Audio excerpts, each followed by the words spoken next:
Welcome! Today, I'll walk you through the simple steps to defragment drives on your Windows 11 PC for optimal performance. Let's dive in.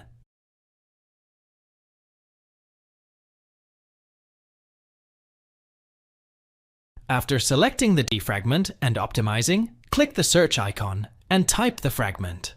Drives the choice, then select the drive you want to optimize in the window that appears, and then click the Optimize button.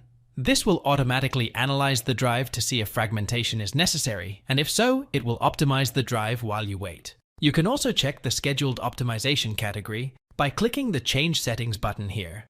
Here, you can choose the frequency at which the fragmentation occurs automatically: daily, weekly, or even monthly. And if the optimization is not completed after the priority of this procedure. Lastly, you can also choose which drives are impacted by this method. As you can see, note that the defragmentation process can take a bit, depending on your drives. Thanks for watching. If it helps, make sure to hit like and subscribe.